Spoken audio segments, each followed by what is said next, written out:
Welcome to Meet the Author, where you can join in on insightful conversations with best-selling and award-winning indie published authors.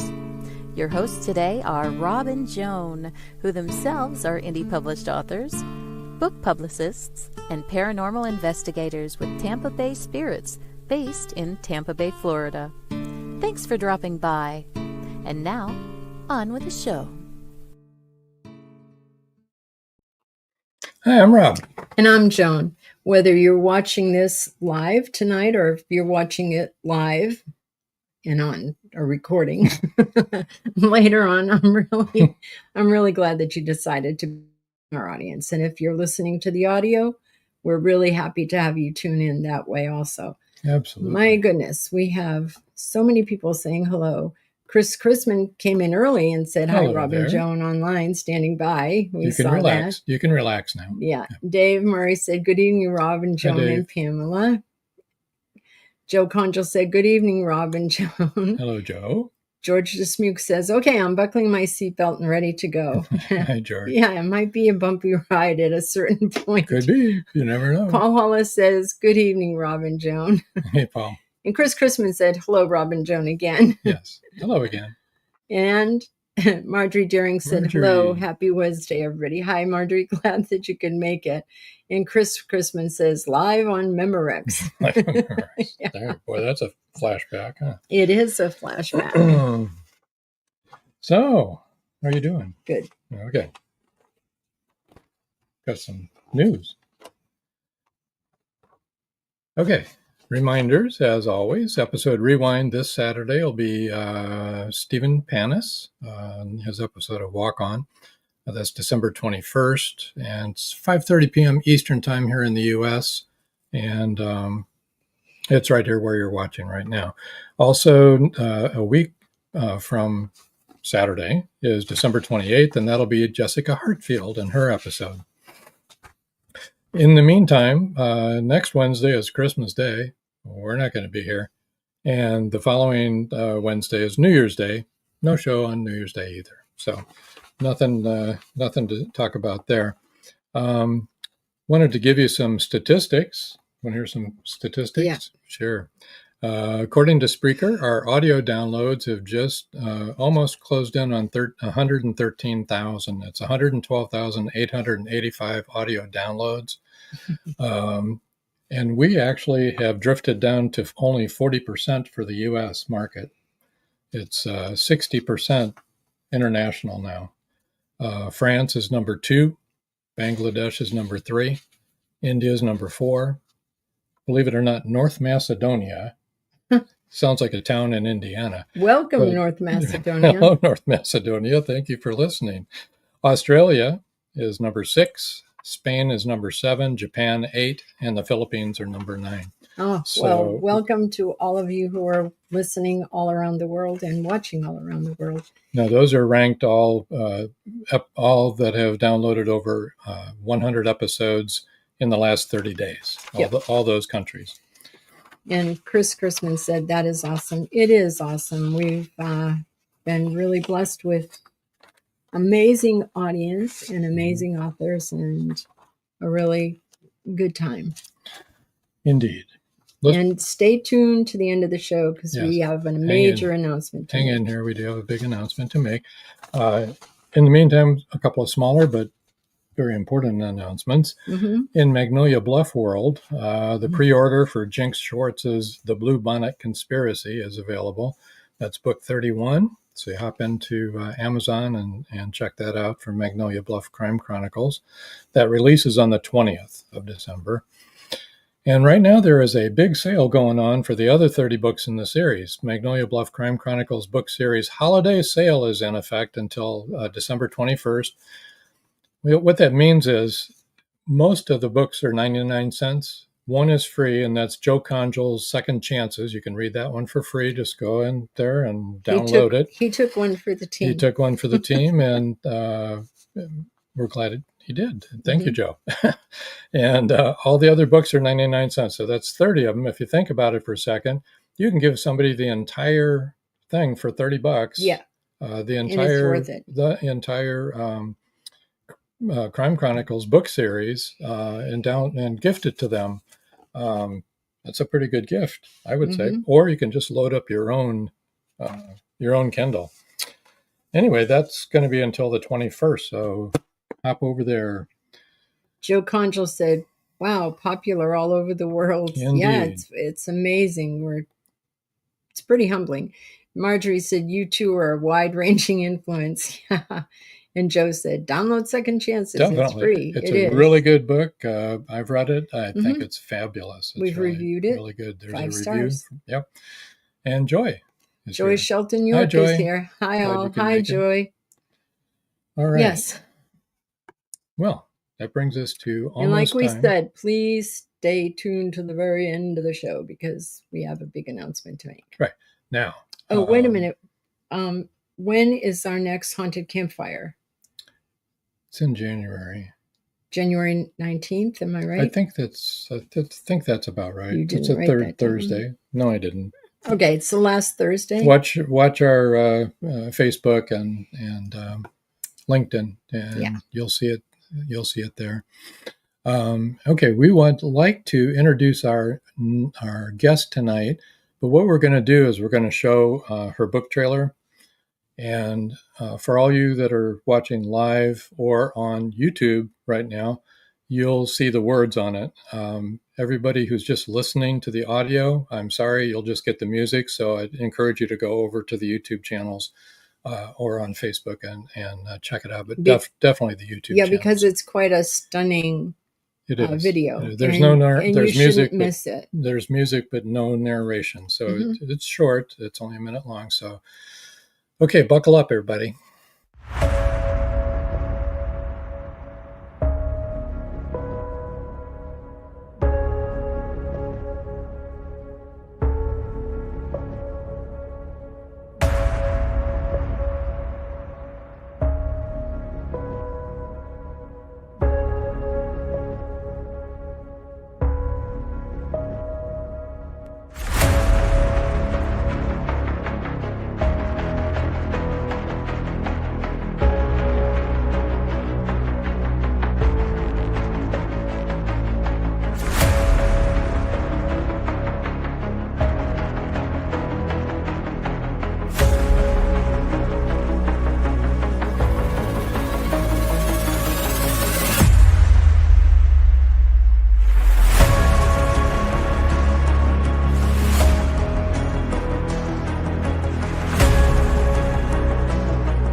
All right. Okay, that's the Inside Out series by Pamela Nichols, and we're going to introduce Pamela now. Come on in.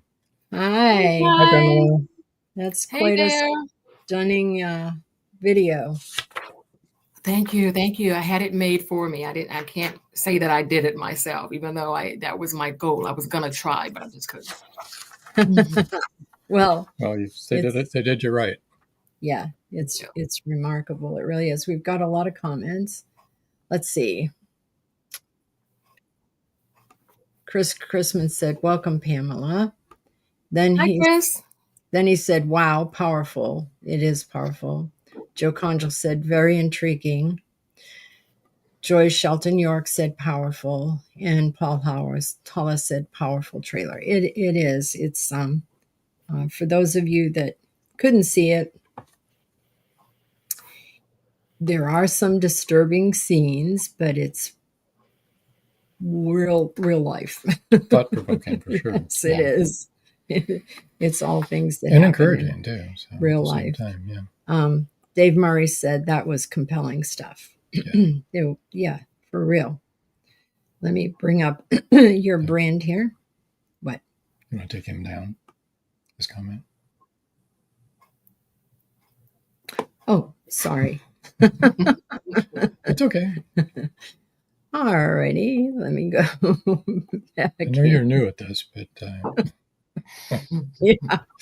oh my. I was trying to get to the book cover There you go. first. All And right. that's way down. Boy. I'll tell you what. Up. We've had too many shows on here. Go back up. There you go. There we go. All right. I want to briefly show each one of the covers by themselves. We'll start with book 1 in this series.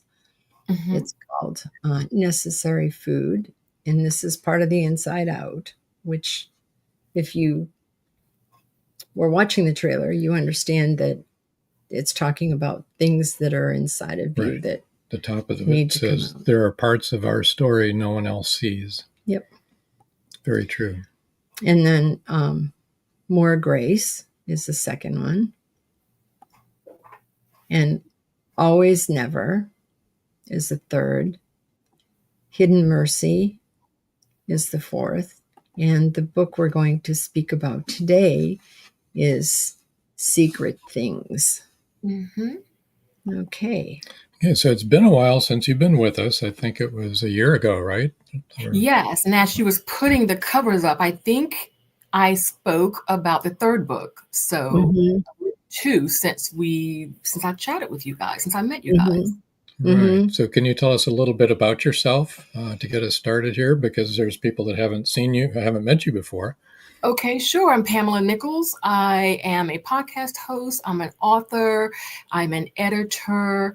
I love all things books. The Inside Out series is, I call it Christian fiction that isn't church as usual.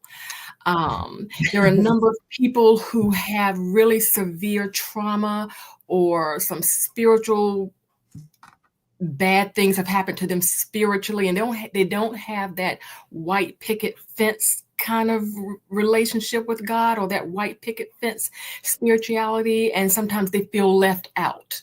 I think by and large, the church tends to give off this notion that if you're really aligned with your creator, then, their life is going to be sparkling and pure and white. And that's just not so. We have some people really going through some things. And so that's why I wrote the book. The first book, I didn't intend it to be a series. I had a conversation with a friend that led to the first book, that led to the second. And so now here we are today.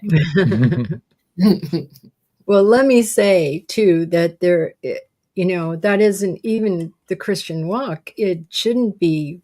The road to hell is wide paved, Right. It's the messaging. Somewhere is tough. Life is tough. Exactly. And it doesn't help to tell people, oh, it's going to be all wonderful and perfect. Because it isn't. It's going to be tough. Life is tough. Mm-hmm. Bad things happen to good people. And good to bad people, which sometimes good people don't like that second part. Doesn't seem fair, but, life isn't fair. Paul Hollis says, love those covers. These are on my reading list. Yeah, definitely. Oh, thank you. Thank you. Chris Crispin said, I wish those were available when I was a kid in church. Yeah. Right? Yeah. Yeah. So the 2 things that really led me into writing that is because that was, I was a leader in church, actually. And I just was struggling so badly because the God that I perceived in the Bible was not the one that I thought was presenting in my life. And it really, I just turned in on myself. And that really is, that really leads to further spiritual destruction, so to speak. And like I said, I had a conversation with a friend, and then that opened the door for me to write that first book. And then I started getting answers while I was writing. And I find that I thought it was just me. Like I said, I have a podcast, and the person that I just interviewed last week, I asked her, do you write to find your answers, or have answers risen in you and then you put them on paper? And she said the same thing that I did.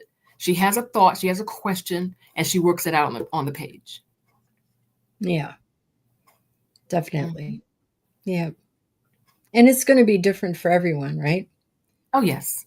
Yes. I mean, because we're all unique and our walk is unique and our history is unique. And so then our perception of the world is unique to what all of our life experiences have made us up to this point. Right. So, yeah, I want to qualify that. I think it's different, but the same. The same in that. Yes. Right. Yes. Right. The same in that. You know where I'm going with this. We have the victory. A lot of it is our mindset. Right. Yes. A lot of it is our mindset. So if we correct that, yeah, there we go. But even if you go to see a lay psychiatrist, and go for therapy, right? You're going to be told you need to change the tape that's playing in your head. And that's the truth. You do need to change it because there's an awful lot of negative self-talk that goes on up there in our little brains. And then we find a lot of judgment towards other people that also doesn't need to be up there. Correct. So absolutely.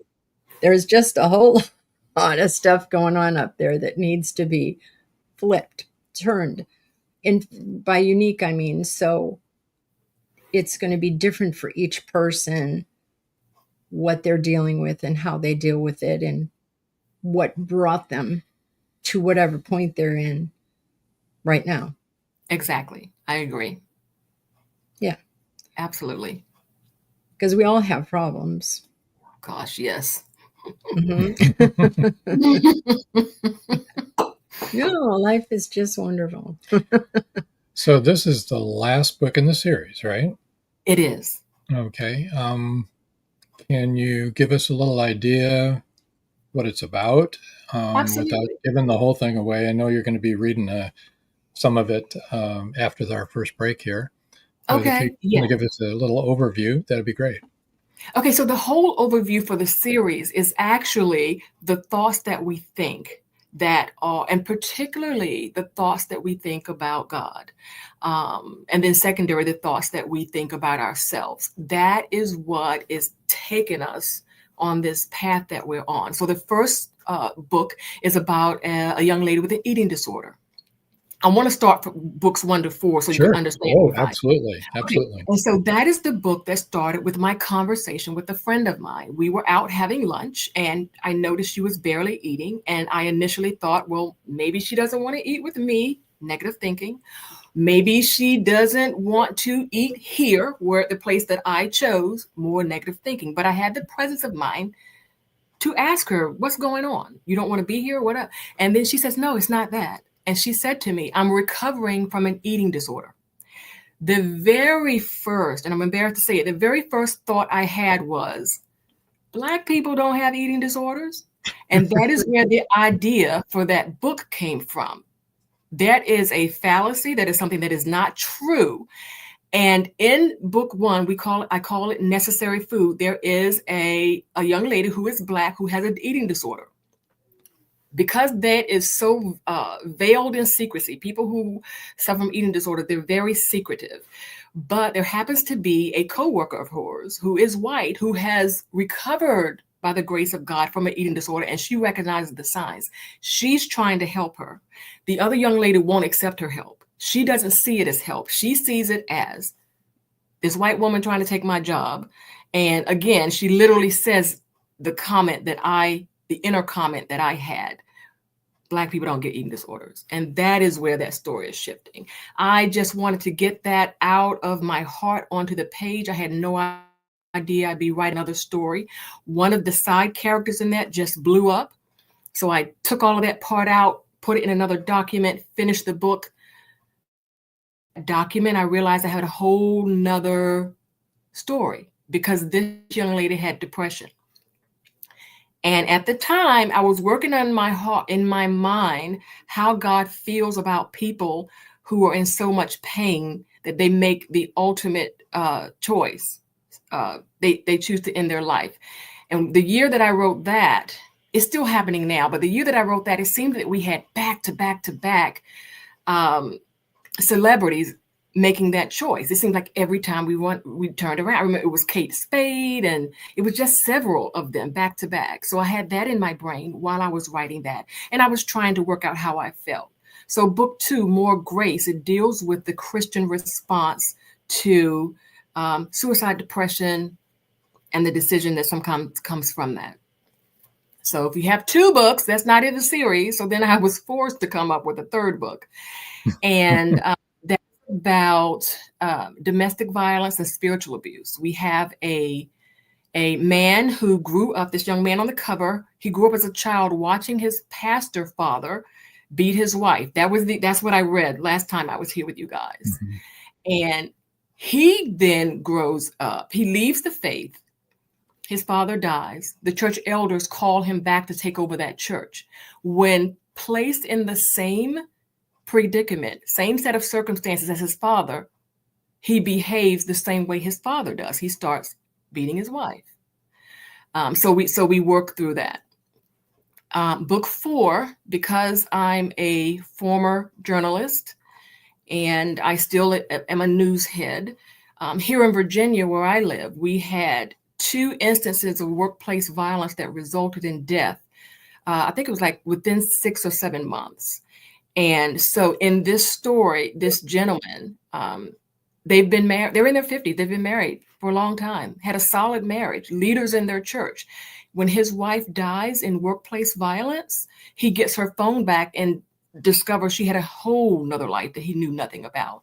So he had to work, the grief is enough, but then he had to work through the shame and the anger to even get to the grief. So in that, we're talking about neuroplasticity and the retraining of the way that you think.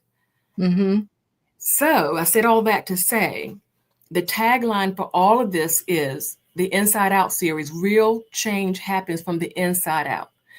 On book 5, I am I'm going back to the great-great-great-great-grandmother of the young lady that had the eating disorder.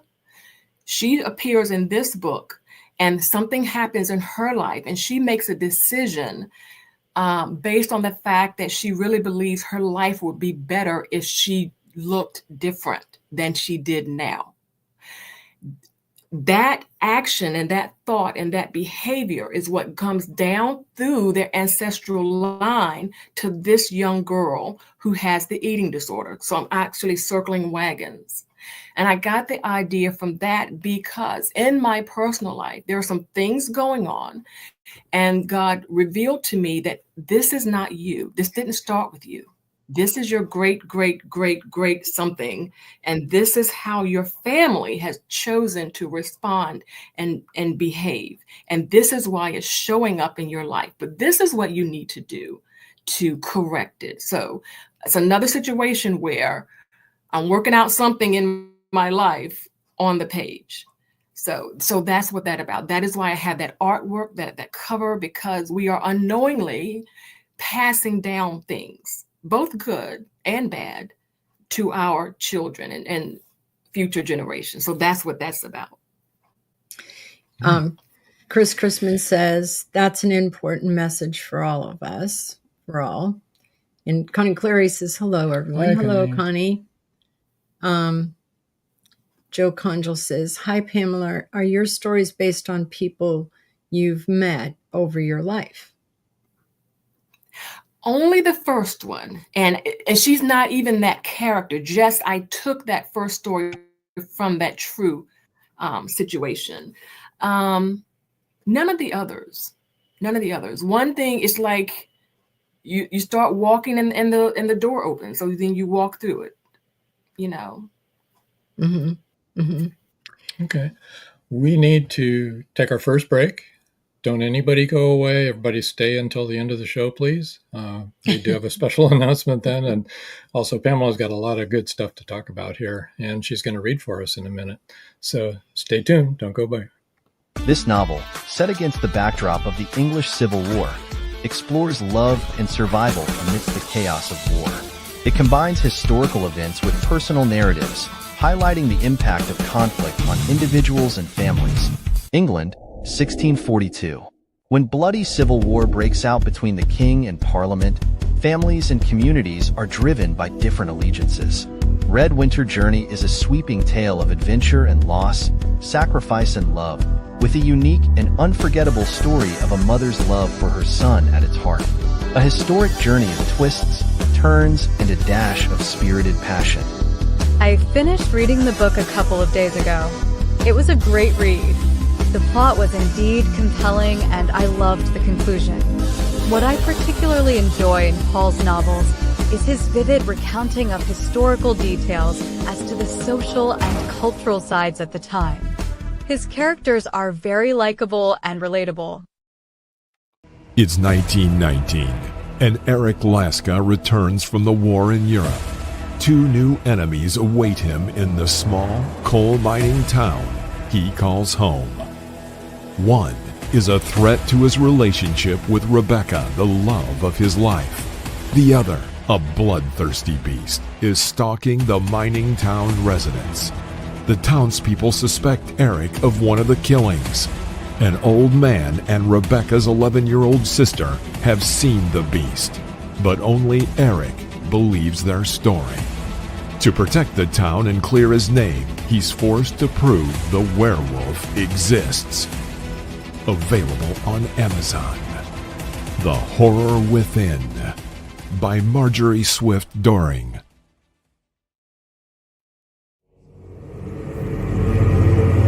Many secrets are hidden within the darkness of the jungle. Now comes part 4 in the Jaguar series by retired Hollywood scriptwriter George Dismukes. In this saga, Brandon, Andrea, and Naja, the Black Jaguar, go deep into the Mato Grosso jungle on a mission to rescue 2 kidnapped children.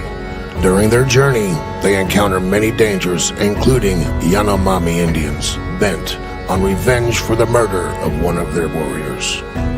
Return of the Jaguar is book 4 in the Jaguar series, starting with 2 faces of the Jaguar, the Lost City, and the Jaguar's Quest. All 4 are available on Amazon, Barnes & Noble, and other bookseller websites worldwide. Return of the Jaguar is a must-read.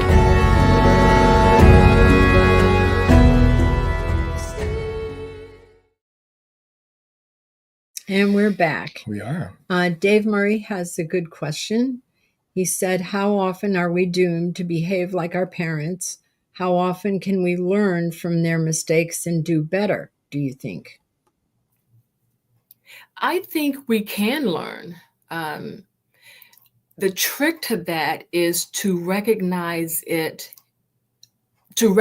behavior as faulty and not something that you want to pattern yourself after. And a lot of times we don't do that. What becomes normal, like the character in the 3rd book, he actually left his parents for a while. He left the church because he did not want to be that way.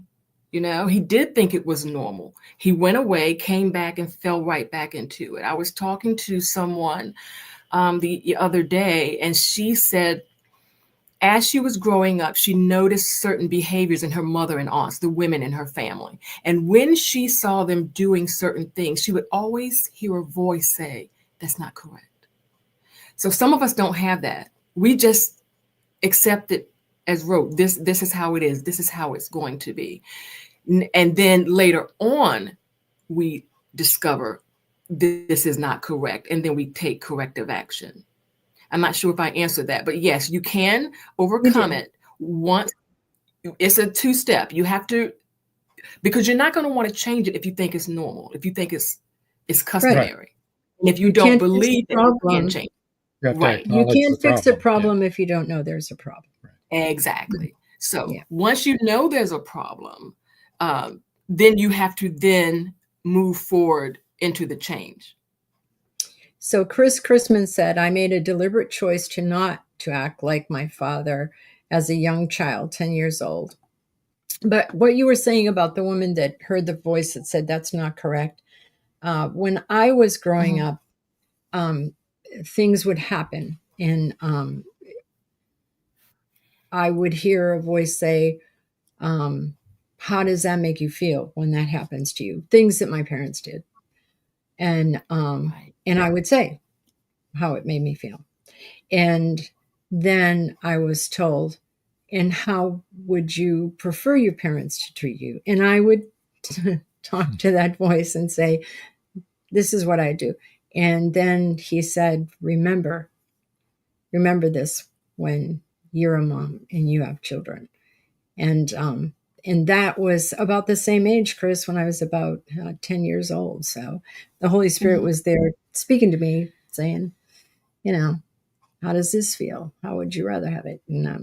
And I can still remember that voice. It's pretty cool. Right. Joe Conjal said, do you outline your books ahead of time, or are you a pantser? I'm going to say I'm a modified pantser. I will start with the message that I want to get out. And if I plot, it is a chapter at a time. I can't do anything more structured than that, because that just, so I will sit down and I know what I want to accomplish in chapter 1, possibly chapter 2. But then I get through that and then do the next chapters. Now, where I will say that I plot out are my character studies. I know who they are, because if I have 2 main characters and some sub characters, I know their favorite colors, what they look like. I may know, someone on television that they remind me of. That helps me with my dialogue. That helps me move them through the story. I'm very strident on that, but I'm gonna be a proud pantser for the rest of it. There you go. So Joyce Shelton York said something very astute, I think, and very true. She said, it can be scary to take a different path, because what you know is what you know, right? It is scary to take a different path because of that, but it's also scary to take a different path if those around you are not in agreement. If those around, because sometimes what happens is the people around you think that you are the problem. You're blowing this out of proportion. This is how we've always done it. You're so extra. A lot of times, the people who are called to be the restorer of the breach in their family, they're doing it all alone. Mm-hmm. They're making this walk. If they haven't been outright ostracized, they are ridiculed. Sometimes they don't have anybody to go to but God. And it is scary. And you feel like you're losing your mind. So yes. And then you'll get to a certain point in your healing where you just don't even know where to go. You know too much to stay where you are and go backwards and stay in the mess. But then you're so exhausted and so tired and so fearful of the unknown that you're already trembling and you don't know how you're gonna go forward. Yeah. So I absolutely New York said exactly. Now go ahead. No, I was going to say, it is then that I ask for and I look for a very specific, I hate to say, sign from God. He's going to give it. He's going to give it. On how to move forward? Yes, on how to move forward. Yeah. Yeah. Okay. Yeah. I remember that my aunt came to visit us when we were living in California. My aunt and my uncle and his sister and brother-in-law.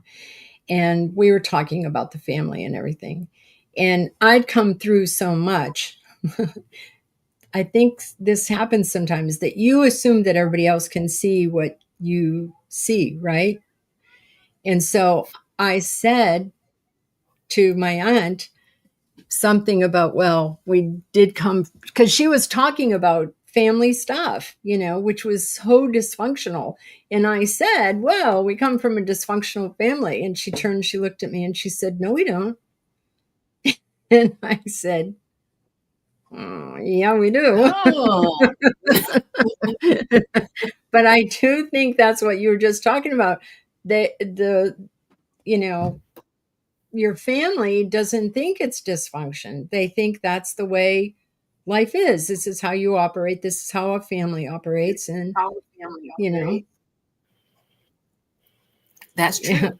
And I think they also think sometimes that we are making fun of them or thinking light of them, and we're not.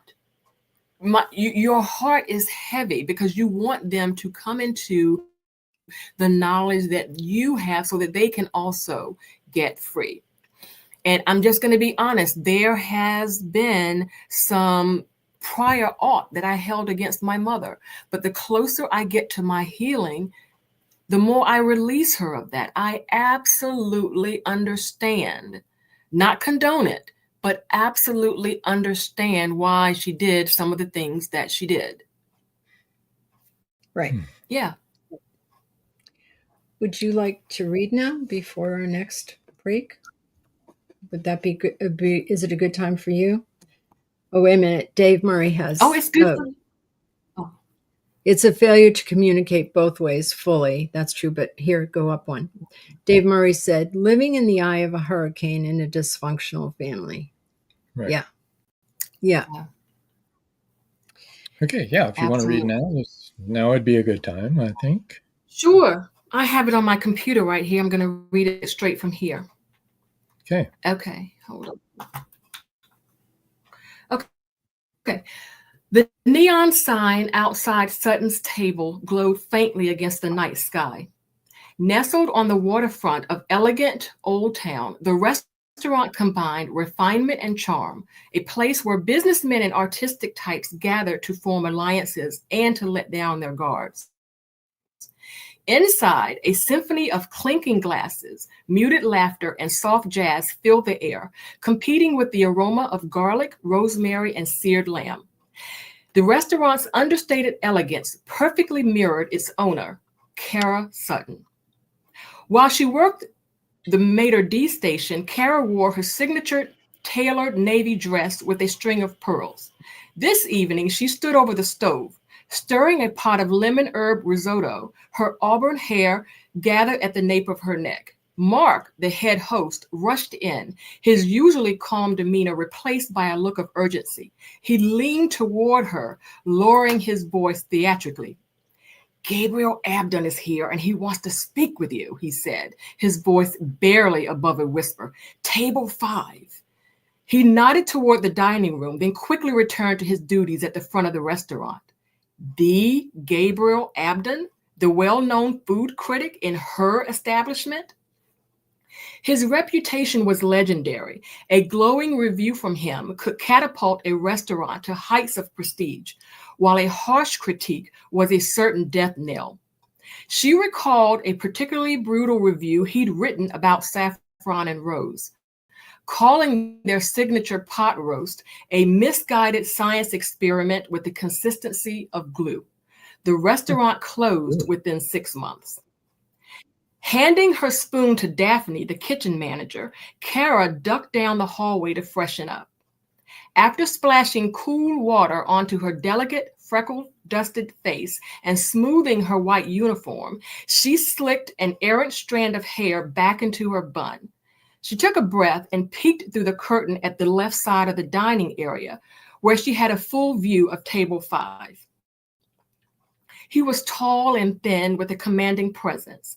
The newspapers never printed his photo, but this was exactly how she imagined him. He exuded an air of precision and formality, like a man who could unearth every secret ingredient with a single bite. She squinted. Was it her imagination or was there a glow around him? Kara pinched her cheeks for color, steadied herself, and made her way to his table. As she approached, Gabriel Abdon rose, extending his hand with a polite smile. Ms. Sutton, thank you for joining me. May I just say, your restaurant is extraordinary. He motioned for her to join him, and the duo took their seats. "Thank you, Mr. Abden," she replied. "I'm glad you've enjoyed your evening." "Far more than that," he said, his eyes studying her. "The meal was exemplary. The duck confit extraordinary, the English custard superb. Every detail, from the menu to the ambiance, reflects a singular vision. I'm curious, where did you learn to study? CIA? Johnson & Wales? Europe, perhaps?" Kara hesitated, the practiced smile faltering for a fraction of a second. "I have no formal training," she answered, her voice steady. "I've always had a passion for food." Gabriel tilted his head slightly. "And where does that passion come from? Did someone inspire you? A mentor, perhaps?" Her throat tightened.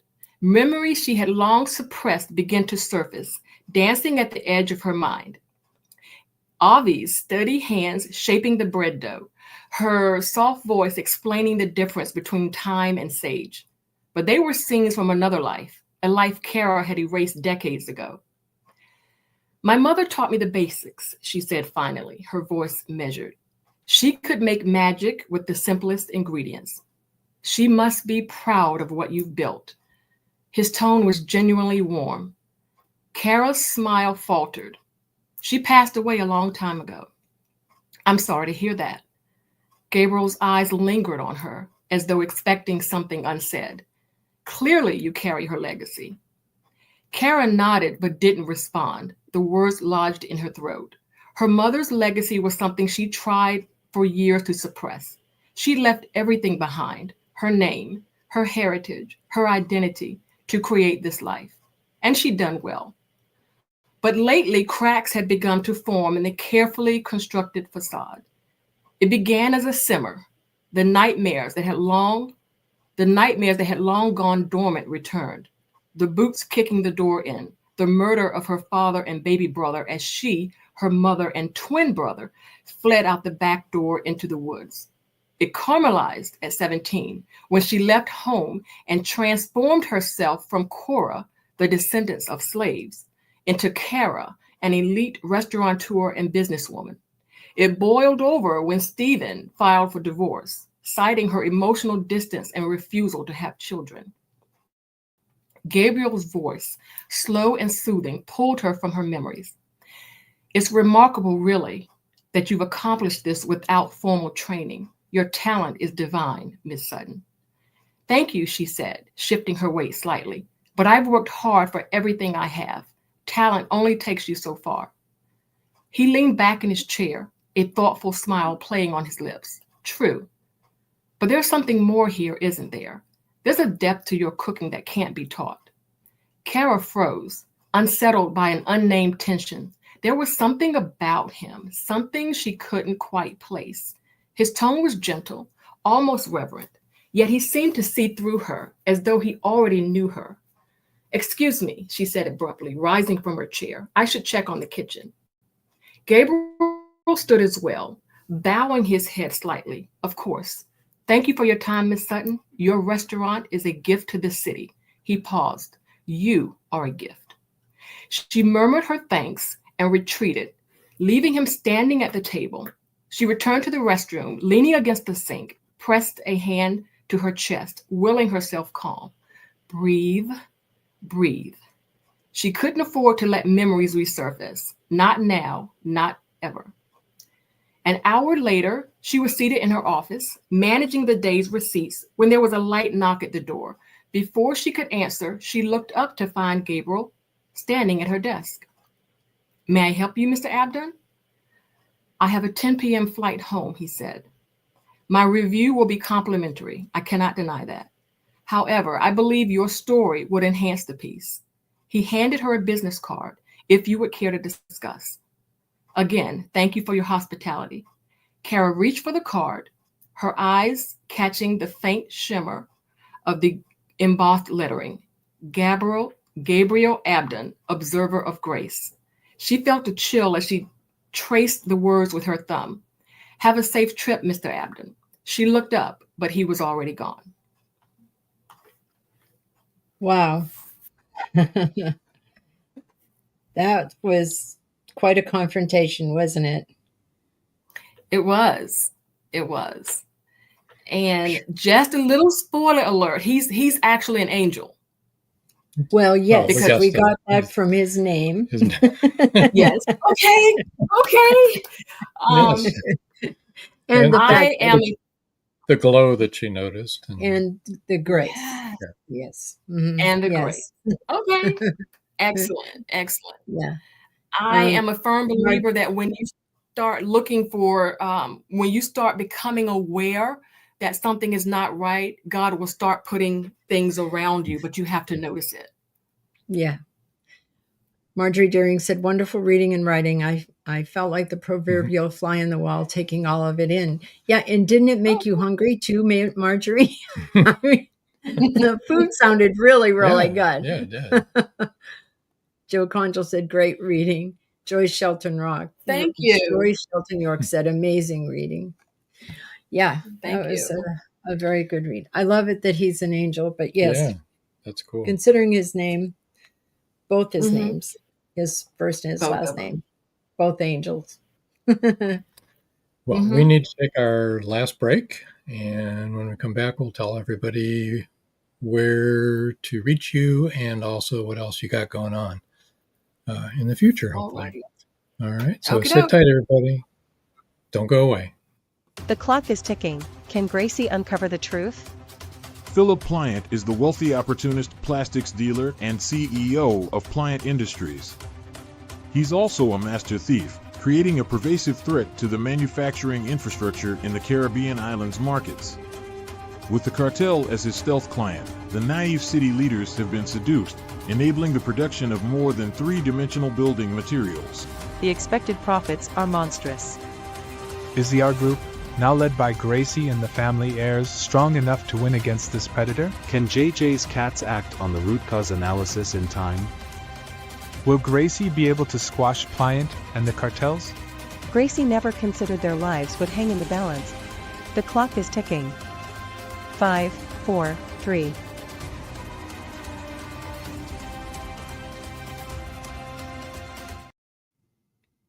Have you wanted to publish your story? Have you thought about self-publishing?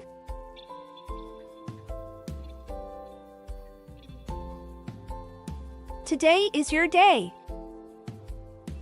5-star Amazon review. Self-publish your ebook on Amazon for free in 2024.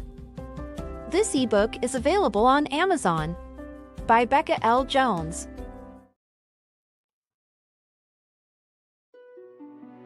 Paradise, my prison. Charlie Flint awakens from a deep sleep and finds himself alone on a tropical beach surrounded by a palm tree jungle and exotic animals. He cannot remember who he is or anything about his life.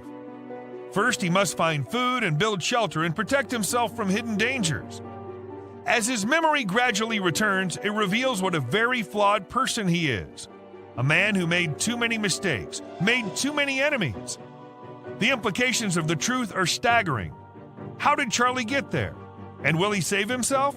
Paradise, My Prison is the riveting new suspense thriller from retired Hollywood scriptwriter George Dismukes. Paradise, My Prison by George Dismukes is available in jacketed hardcover, softcover, and all ebook formats worldwide.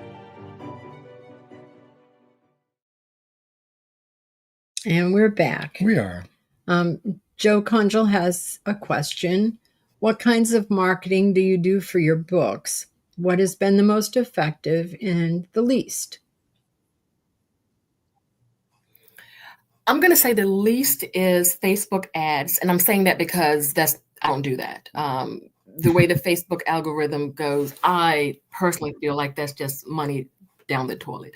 The most has been in person. Sometimes I do vending events on the weekends. I do some speaking at libraries and at churches.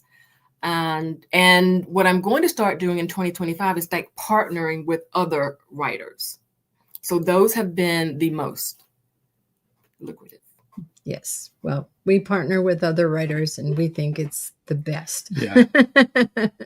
It's more fun too. It is. Yeah. It's a lot more fun. It is a lot for of fun because sure. it can be solitary, right? It can be so solitary. Oh, yeah. that is very true. Okay, so here's Pamela's website. It's www.pamelawrites.org, and that's PAMELAWRITES. And you can find all of her social media on there, and also links to her podcast and how to watch it and listen to it. Do you have audio too, or is it just a podcast? I have audio, yes, and video on YouTube. Mm-hmm. Okay. All right. So you can either listen to it while you're going to work or you can watch it on YouTube. Well, what's next for you? Do you know? Well, okay, so I'm wrapping up this fiction series. I have already started the next 3-book series, which is actually nonfiction, which is teaching the inner healing that is required from dysfunctional families. And I'm basing that on the life of Joseph. So it's called From Scapegoat to Sacred, because the person who is scapegoated in the family is usually the one who sees, who knows, who's working towards change. And like I mentioned earlier, a lot of times by themselves. And I'm using David as that pattern. I woke up on Mother's Day, this past Mother's Day, the whole outline, the whole story in my head. And so I started writing that, but I was still working on this one. So that's what's going to be coming up, possibly April. I'm thinking spring. Okay. You're going to be busy from now until April.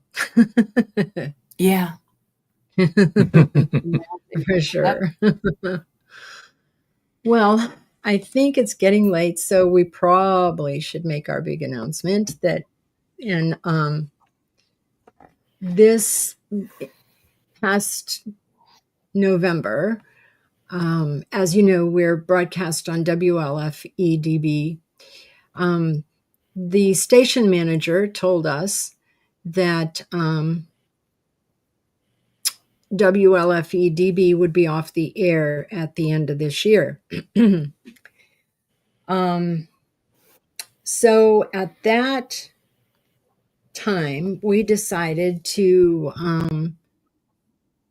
we talked about whether we could do something else other than WLFEDB, but in the end, we decided this will have to be our last podcast tonight because it's gotten to be a lot. There's a lot of work, no doubt about it. And also the expense would all fall on us, the whole thing. Right. And our sponsors have been great in helping us to defray the expenses, but with the added expense of having to do Spreaker ourselves and all that kind of thing, we decided that we would end it on a high note. Yeah. And it's been a wonderful time. We've had over 250 authors on the show. They've all been wonderful. We've made a lot of good friends. We feel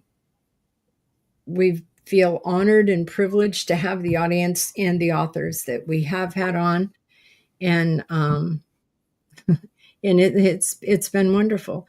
Chris Chrisman says, live streaming weekly podcast show is hard. Yes. Yeah. And it's not just the show that it's the marketing. The marketing behind it, the scheduling guests, the rescheduling guests, planning for when you're going to be out of town traveling, trying to have a show, trying to do pre-records enough to cover those weeks when you're not going to be there so you don't lose your following. And there's just so much to do.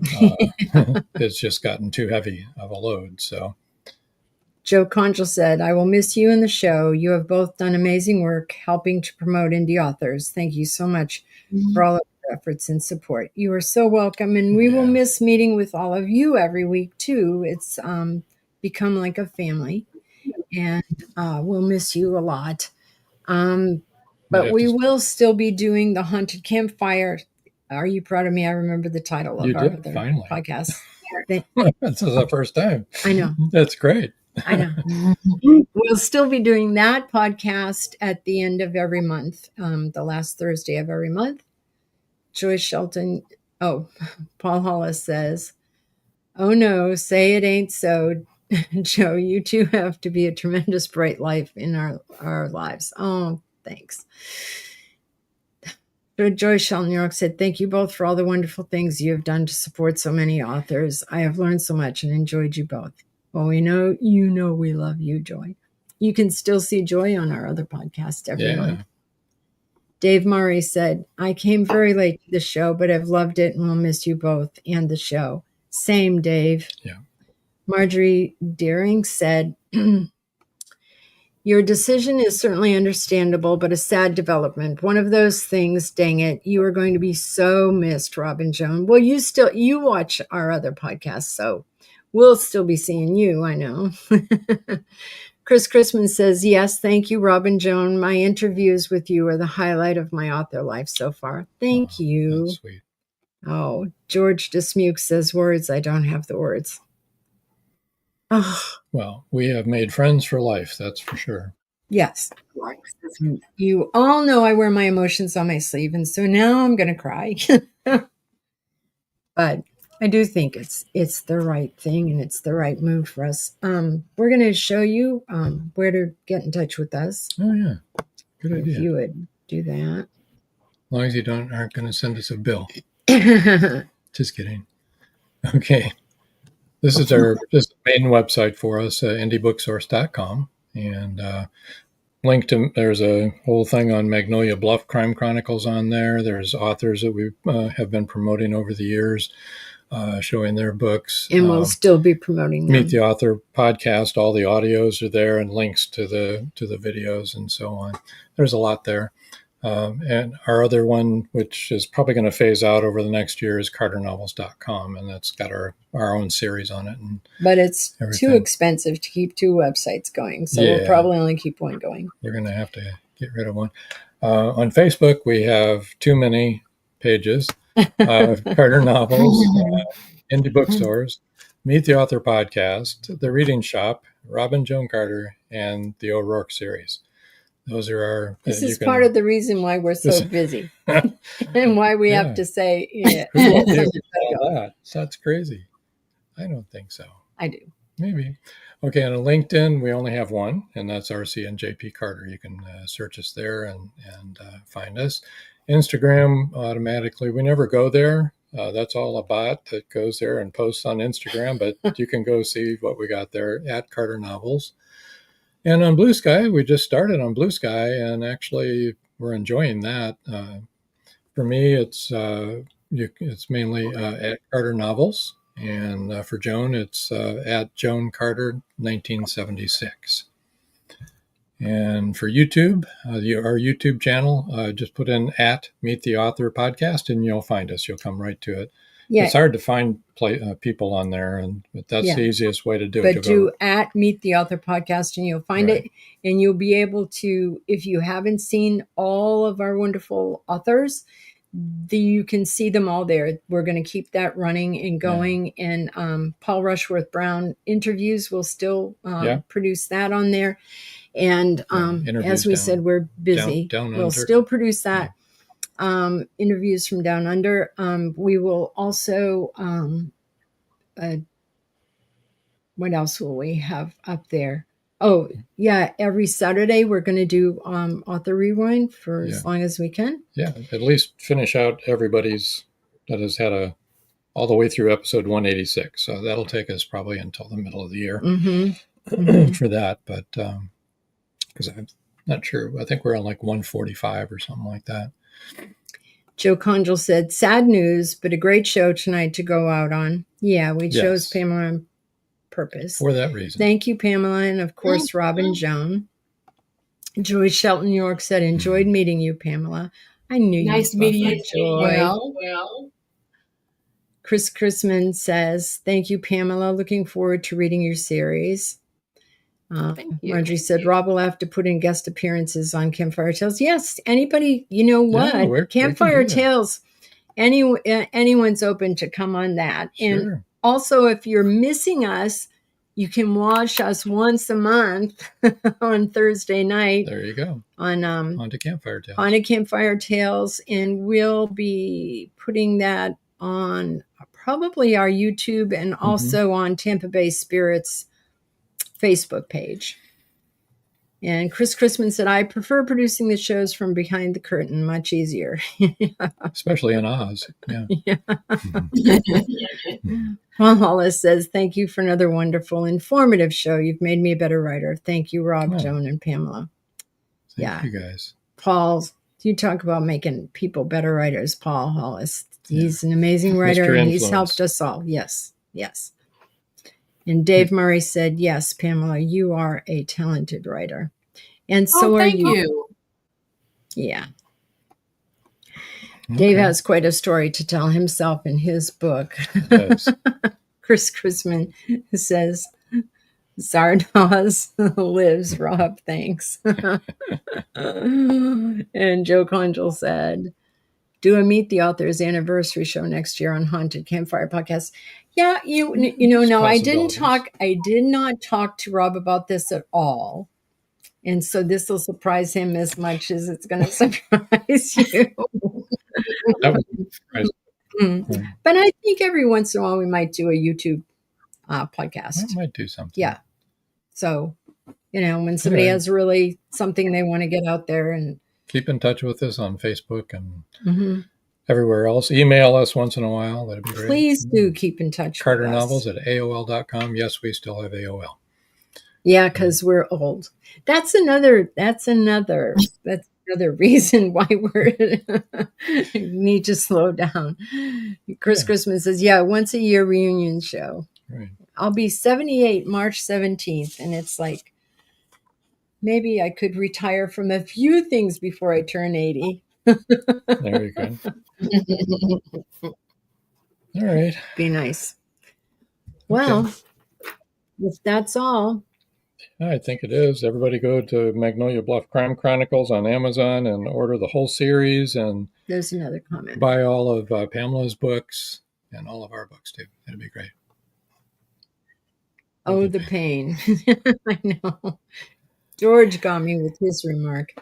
That's when I started. And I just want to thank you all.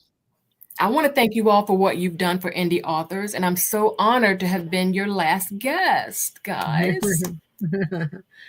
Thank you for being our last guest. We were honored. There's one, yes, we've been so honored and humbled by all our people. Joy Shelton, New York said, good night all, Merry Christmas. Yes, next week is Christmas. Yeah. Have a Merry Christmas and a Happy New Year.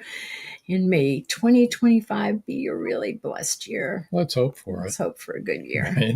Yeah, absolutely. Yeah. So I guess until next time. There won't be a next time. That's all, folks. Next time we meet. Yes. There you go. Night, good everybody. Night. Bye-bye. Thank you for joining us here on Meet the Author. Make sure you stay up to date with our show by clicking like, follow, and share. And you can find us on Spotify, iTunes, and more. See you next time on WLFE-DV. Thank you for joining us here on Meet the Author. Make sure you stay up to date with our show by clicking like, follow, and share. And you can find us on